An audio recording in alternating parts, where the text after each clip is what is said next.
Na aula passada a gente viu que deixar fodão e deixar transante o usuário não era suficiente, não explicava bem, não servia para o dia a dia, para uma reunião de marketing, por exemplo.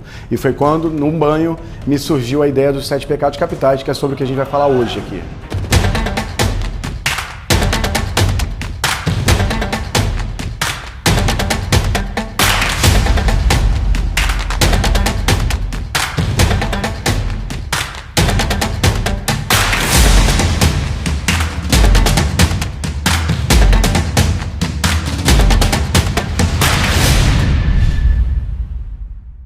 Bom, antes de começar essa aula, eu quero falar contigo sobre uma coisa que com certeza você pensou. Peraí, André, essas marcas aqui, não tô vendo muito bem assim um peru, uma buceta, como você falou. Será que não foi coincidência? Será que a Coca-Cola, em 1896, quando escolheu a marca deles, não tava todo mundo lá feliz e achou bonitinha aquela marca e escolheu? Bem, tem duas respostas pra você. A primeira é que provavelmente não, tá? Provavelmente eles também discutiram uma forma de passar uma coisa mais de sexualidade, luxúria e tal. Mas sim, podem ter tido marcas dessas aí que não tinham a intenção de cara colocar alguma coisa penetrante ou coisa parecida. Mas mesmo assim é interessante, porque se a empresa de marketing que criou essas 8 opções de marcas para eles, e se os diretores, por exemplo, da Coca-Cola sentaram aquele dia e decidiram, depois de um dia inteiro de reunião, que aquela marca ia ser, alguma coisa no cérebro deles, no cérebro límbico, no cérebro reptiliano, ficou falando para eles assim, essa, e de repente o cara nem entendeu por quê, mas escolheu essa marca. Então mesmo que você ache que foi sem querer, mesmo sem querer, faz sentido. Essa coisa de vocês estarem perdendo fiel é verdade, verdade. Acompanhei as pesquisas, estão perdendo os fiéis. Aí eu dei uma olhada aqui no livrinho que você me deu. Bacana, ele é o quê? Como é que chama? Tem nome? É Bíblia. Bíblia. Não é bom, o título não é bom. Como título, assim, não pega, não vende. Pensei, de repente, 50 tons de Bíblia. Ah, quem mexeu na minha Bíblia. Se quiser manter o Bíblia, se não quiser, tem uma rapaziada legal aqui no escritório, pode pensar isso pra você. Por mais que você ache que os 7 pecados são só 7 pecados e acabou, tem muita história por trás e tem muita explicação que você precisa entender. Pra começar, vou te dar uma ideia do contexto do surgimento dos 7 pecados. Mas não se preocupa que vai ter muito mais aula de história, não. Glória a Deus! É um papo reto que vai cair uma ficha para você que talvez nunca tenha caído. No passado, na época do Antigo Testamento, o Deus era um Deus mais boladão. Deus!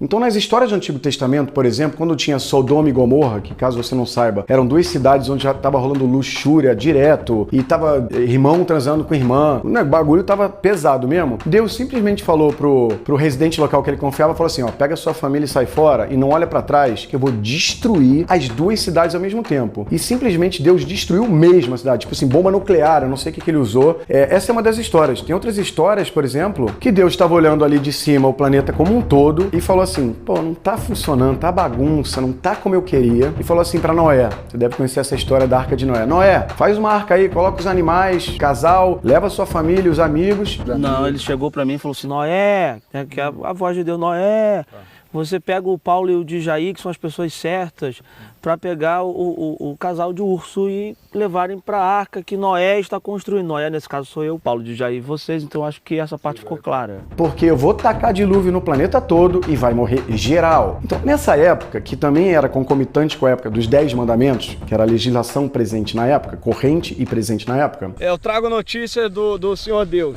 São mandamentos de que vocês vão ter que seguir a risca a partir de agora. As pessoas, pensa nas pessoas da época. Caraca, eu li aqui que Deus não gosta, ele destrói uma cidade inteira. Ele dá dilúvio no planeta, ele mata todos os inimigos. Assim, é um Deus nervoso, é um Deus que posso até dizer que comete um pouco o pecado da ira, né? Não querendo magoar ninguém. Vai cortar isso não querendo magoar ninguém, né? Não vai?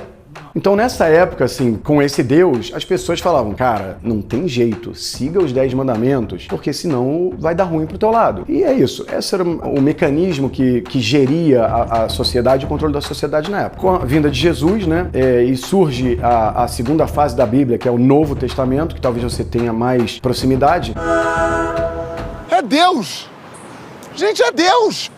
Trago boas novas! Aleluia! Meu mestre, Senhor! Trago aqui para vocês uma versão editada, revisada e atualizada do Velho Testamento. Várias partes tinham nada a ver com o mundo de hoje, então eu resolvi aí dar uma atualizada e é de acordo com essa versão que agora vocês vão ter que viver. Vamos lá? O Deus do Novo Testamento, de um Deus nervoso, bélico e destruidor, passou a ser um Deus do amor, da paz, do se alguém te bater num lado do rosto, dê a outra face, perdoe mesmo a quem já te fez muito mal. Enfim, e eu não tô falando aqui, é importante falar, que esse Deus do amor é um Deus mais legal. Bom, primeiro, os homens vão gostar, hein? É bem bacana isso aqui. Homens já podem fazer a barba. Ué, como assim? Pode fazer a barba. Mas o que tem mais aí? Ah, tem um monte de coisa legal. É um Deus mais leve. É interessante para a sociedade ter esse tipo de leveza. Mas, por outro lado, esse é um Deus que parece mais calmo na hora de punir. Então, os 10 mandamentos nessa época começaram a provavelmente perder um pouco da força. Porque o cara pensava assim, pô, tô vidradão aqui na esposa do meu chefe. Pô, o Deus agora tá mais sangue bom, né? Poxa, ele fala para perdoar, ele fala que qualquer coisa é só a gente se confessar, que tá tudo certo. Aí o cara aí dava uma traída, entendeu? Então, eu acho que isso é uma opinião minha, tá, galera? Eu tenho feito muitas análises pessoais aqui para você também analisar. Mas a questão é que, com esse novo Deus mais fragilizado, o que começou a acontecer com os 10 mandamentos é que ele começou a ficar minguado. As pessoas começaram a não seguir mais tanto à risca os 10 mandamentos porque não tinham mais medo. É, porque... Deus. O senhor não tinha pensado nisso não, né? Só tá inventando agora, mas no improviso mesmo, né? Eu volto daqui a 1000 anos. Volta. Tá bom. Então, a igreja precisou criar uma nova ferramenta de medo e de controle tão potente ou mais, se possível, que os 10 mandamentos e que controlasse a energia bagunceira e do id da população. Foi com isso que desde o século IV, quando filósofos gregos também ligados à igreja criaram os primeiros pecados capitais, depois ele foi revisto mais pra frente e a última revisão aconteceu em 1200 e pouco. Na primeira aula, se liga, eu falei que foi 1300 e pouco, século XIV, mas não foi. O certo foi 1200 e pouco, no século XIII. Nesses estudos e revisões da igreja, ela percebeu que os 7 pecados eram os precursores de todos os outros. Por exemplo, se você não tem ira, você não matará. Se você não tem luxúria e ganância, você não desejará a mulher do próximo. Então eles entenderam, pô, fizemos uma inovação aqui, baixamos de 10 mandamentos para 7, que é mais fácil decorar, vamos em frente. O problema, no meu ver, começou aí. Porque quando você fala para alguém, não mate e respeite seu pai e sua mãe, isso é uma coisa quase que intuitiva. A pessoa fala, claro, eu nem faria de outro jeito. Mas quando você vira para uma pessoa, seja daquela época ou seja do século XXI, e fala, olha, eu não quero você transando muito e eu não quero você no domingo se enchendo de carne na churrascaria, comendo mignon com queijo, comendo doce, depois dormindo bem preguiçosamente o domingo inteiro. Quando você ouve que essas coisas são pecado, não desce macio. Tá querendo falar com o pessoal do Vaticano que essa ideia que eles têm, essa definição que eles têm de pecado tá errada.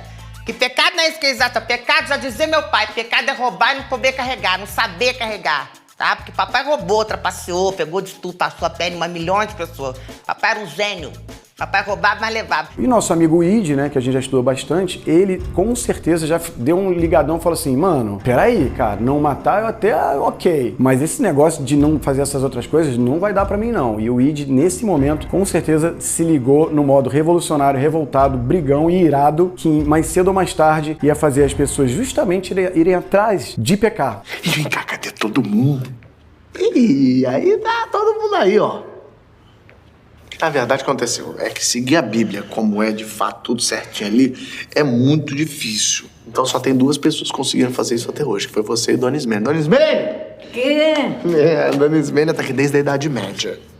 Que loucura, Eu vou te dar um exemplo. Se tivesse um oitavo pecado que fosse é um pecado grave tirar meleca e comer, por exemplo, tá? Que é bem nojento, aliás. Se existisse esse 8º pecado, você não tem ideia que hoje, no século XXI, ia ter maçonaria dos comedores de meleca, reunião, YouTube dos comedores de meleca secreto. Assim, ia virar tema de filme. Porque essa é a questão. Não importa quais foram os 7 pecados, importa que eles foram os pecados impostos para um id que não queria e seja qual fossem eles, derivariam atitudes contrárias mais cedo ou mais tarde. Bom, mas saindo desse pecado virtual da meleca, vamos voltar. Esses 7 pecados não eram muito intuitivos, como você notou, mas eles tinham que funcionar. E a forma de fazer funcionar é provocar medo, assombramento, susto, desespero. Para você ter uma ideia, no século VI, o Papa Gregório Magno promulgou, definiu as seguintes punições para os 7 pecados capitais. Se você cometesse vaidade e soberba, você era quebrado na roda. Aqui a produção não sabia o que é isso, mas dá um Google, porque é uma das formas de morrer mais horríveis que eu já vi. Se você fosse uma pessoa avarenta ou gananciosa, você era colocado em caldeirões com óleo fervente. Bom, já se você tivesse decidido cometer luxúria, ficar aí de transação com um monte de gente, você era asfixiado em fogo e enxofre. No pecado da inveja, você era só lançado em água congelada. Suave esse. Bom, já se você fosse um cara que curtisse uma boa mesa, um glutão, um cara que come muito, você seria forçado a comer sapos, serpentes e ratos. Já pro pecado da ira, você era só desmembrado vivo. Se você fosse preguiçoso, você só era arremessado num fosso com serpentes. Essa foi a revisão do século VI. A revisão recente, que foi no século XIII, já mudou isso, né? Você não vê ninguém sendo atirado em caldeirão com óleo, etc e tal, hoje em dia. Mas os 7 pecados capitais continuam sendo a coisa mais grave que um ser humano pode cometer. E até hoje em dia, eles são respeitados e vividos dessa forma. Bom, os 7 pecados tinham que pegar. Para fazer o marketing deles, a igreja começou a trabalhar em todos os lugares, nos livros, nos sermões, e teve ajuda também de escritores. Talvez você já tenha ouvido falar num livro chamado A Divina Comédia, do Dante Alighieri, que eu não recomendo que vocês leiam, não vai ser necessário para o Sexy Canvas. Mas é um livro que fala sobre o inferno de Dante, onde ele justamente associa os pecados ao inferno. E esse livro ficou muito famoso na época, era tipo Paulo Coelho na época, e espalhou muito essa palavra aí do que não se podia pecar, dos 7 pecados. Ainda para entender nessa direção de por que os 7 pecados foram definidos como esses, ganância, avareza, gula, etc e tal, eu fiz uma análise sobre o mundo animal. Eu fui pegar de exemplo nessa situação uma alcateia de leões. Aliás, eu nem sabia que era alcateia de leões, né? Vamos aqui estudar agora. Como funciona uma alcateia de leões? Tem o macho alfa, que é aquele leão dominante. Esse leão dominante, normalmente ele tem os melhores pedaços da comida, gula, vamos dizer assim, ele come à vontade, depois ele libera para os fêmeas e para os outros machos não dominantes. Ele é o cara que pode copular e transar com o maior número de fêmeas. Aliás, normalmente o macho leão alfa pega todas as fêmeas e os machos não alfa não pegam nenhuma. Além disso, são bichos que podem ficar preguiçosos, né? O leão alfa, ele pode ficar dormindo. Hoje à noite, aqui na selva, quem dorme é o leão. Porque quem caça é a leoa, são as leoas que caçam no mundo dos leões. Aí você vai vendo aí, né? Se imagina que se você é um leão não alfa, aí você tá lá vendo o leão, pô, comendo toda a comida, dando dormidão, e você lá, mirrado, não tão bonito, com uma juba menor, porque a vaidade também entrava aí. O que te dava? Te dava inveja. Esse leão tinha inveja do leão alfa, e se passasse muito tempo ele não transando com ninguém, comendo só resto, carne de pescoço de zebra, ele ia acabar ficando irado e atacava realmente o leão alfa. Em algumas situações matava o leão alfa e assumia aquela matilha para ele. E para completar, ele matava todos os filhotes daquele leão para que o DNA dele não fosse em frente. Se isso não é ira, meu amigo, eu não sei mais o que é. Na natureza, de uma certa forma, os 7 pecados são naturais, eles acontecem. Ah, e para complementar, quando eles matavam uma zebra, aí falando de todos eles, esquece o alfa ou outro, quando matavam uma zebra, tinha que comer rápido, tinha que encher o bucho de zebra, porque daqui a pouco ia chegar a hiena, gavião, o bagulho todo lá da savana, e eles tinham que comer rápido. Além disso, não adiantava também demorar muito, porque apodrecia, sacou? Não tinha sal e geladeira na época. E depois de encher o bucho pra caramba, eles tinham que ficar preguiçosos lá no chão, dormindo 8 dias no fundo de uma caverna. Então, até reforçando que a gula e a preguiça são coisas da natureza. Vamos, pai! Ai! Ai! Você prometeu! Tá bem. Já vou. É isso! Tem um outro exemplo de bicho que você conhece bem, que passa por esse mesmo efeito do leão e da matilha e tudo mais. Chama-se ser humano. O bebê humano, se liga, ele quer mamar no peito o máximo que ele puder até gorfar. Ele se enche. É uma espécie de gula. Depois que ele gorfa, depois que ele bebeu leite pra caramba, o que ele faz? Ele quer dormir 14 horas. Ele quer ficar chapadão lá na preguiça. Essas foram as mais óbvias, né, que você pode entender de um bebê. Agora, vamos falar de Freud, né? Freud, além daquela coisa do id, ego, superego que ensinou pra gente, ele fala muito sobre as fases da vida do bebê. A primeira fase que Freud comenta é a fase oral. É a fase que o bebê quer leite, tá colocando chupeta, pega tudo do chão, põe na boca. Todo mundo conhece bem essa fase. Essa fase pode ser associada diretamente à gula. É uma coisa bem natural do bebê. Outra que vem logo em seguida é a fase anal. A fase anal, Freud fala, em resumo, que o bebê começa a entender que ao fazer cocô na fralda, na hora certa que ele quiser, ele acaba usando esse cocô na fralda como uma forma de atrair a atenção da mãe, porque a mãe fala, que cocô bonito, vou te trocar, vai fazer um carinho, vai passar hipoglós. O bebê começa a entender que tem uma moeda de troca ali pelo carinho, é conhecido como a fase anal, porque ele tá controlando as fezes, que tem tudo a ver com a ganância e a avareza. Isso é um estudo não meu, tá? Isso existe. É na hora que o bebê começa a controlar essa moeda. E por último, a fase genital, que é a fase final, vamos dizer assim, onde o bebê descobre sim a sua genitália, ele tem ereção, ele coloca a mão no pau, a menina coloca a mão na pepeca, ficam mexendo, ficam coçando. É uma coisa da natureza, que é o primeiro contato com a sexualidade vaidade, que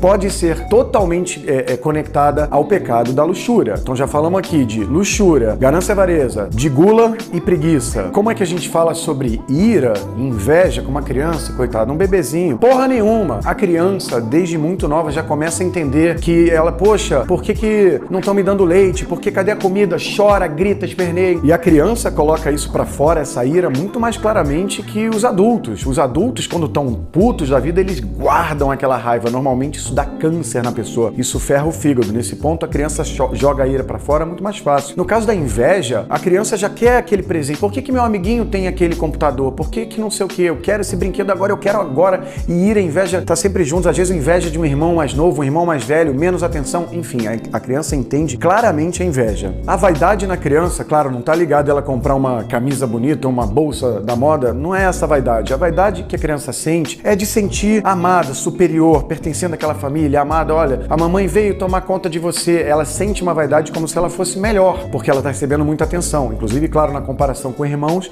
isso rola também. E de novo, talvez ter escolhido 7 itens tão naturais dos bichos e que um pouco nós herdamos deles, porque nós temos o nosso cérebro reptiliano, o nosso id, talvez não tenha sido a melhor escolha para a igreja, porque de novo foi forçando uma barra não só de, poxa, mas eu queria jantar, dormir e tal, mas uma barra do natural, porque comer muito, dormir é gostoso, ver um Netflix preguiçosamente é bom, transar é gostoso. E foi uma coisa complicada, mas que perdura até hoje, em todos esses séculos, inclusive até o dia de hoje. Os 7 pecados que são corriqueiros nas músicas, nos filmes. Falando sobre filme, assiste o filme Seven, acho que com Brad Pitt, Morgan Freeman e o Kevin Spacey. É um filme muito legal, um policial. Não é necessário você ver pro curso, mas assiste, porque se você nunca viu, você vai entender o quanto é eletrizante e tem tudo a ver de serem os 7 pecados capitais no filme. Algumas pessoas me perguntam, peraí André, mas esses pecados vieram do século IV, depois foram revistos no século VI, e aí no século XII, peraí, será que a gente está usando o Sexy Canvas, usando os 7 pecados tão antigos? Será que esse é o caminho de estudar o nosso cliente, a eletricidade que ele vai ter quando comprar o seu produto? E eu acabei de dar essa dica falando do 8º pecado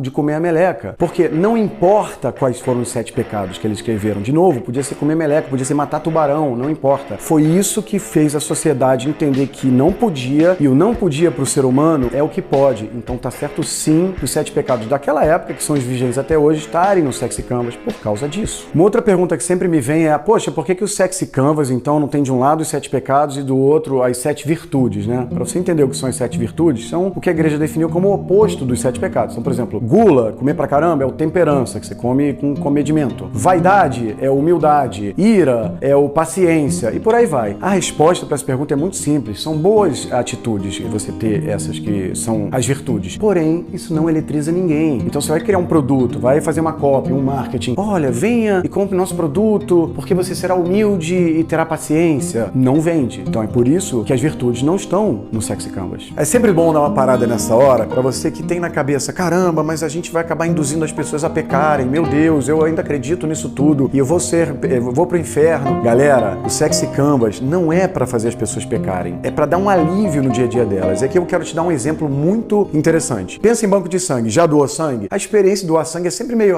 tem que ir, né? Vou fazer o bem. Eu sou um bom cidadão. A propaganda de doação de sangue, o próprio grafismo da doação de sangue é uma coisa até broxante, não é nada sexy, tá? Então, um banco de sangue na Suécia teve a seguinte ideia. Toda vez que o seu sangue, que você doou lá, sei lá, 3 meses depois, for usado para salvar uma vida, você recebe um SMS ou um WhatsApp dizendo assim: prezado Bruno, muito obrigado. Hoje o seu sangue salvou a vida da Amanda. Volte sempre. Cara, um SMS, custo zero, projeto rápido. Simplesmente o Bruno, nesse momento, falou assim: caralho, tava com um dia chato no trabalho. Falou: caralho, eu salvei uma vida. Porra, eu sou um super-herói. Caramba, que maneiro. Nossa, o que essa pequena ideia simples pra caramba fez? Mexeu com a vaidade do Bruno e ele se sentiu sim mais poderoso. Basicamente só mexeu com este pecado e o resultado final foi fazer o bem. A galera que participou dessa campanha tá voltando a doar sangue muito mais vezes e eu inclusive iniciei esse processo aqui no Brasil para que os bancos de sangue façam isso. Então entenda, a gente não quer induzir pecado, maldade, a gente quer entender a cabeça do humano para fazer coisas boas, inclusive. Por que não? Foi mais um exemplo para te mostrar como os 7 pecados ajudam muito a identificar e melhorar consumo. E faz todo sentido a gente destrinchar cada pecado na aula que vem para você entender esse poder melhor. Não, acabou, né? Certeza? Freud, o sangue, o resumo, acabou. Hora da suco de laranja. Eu não ia falar outra coisa, não.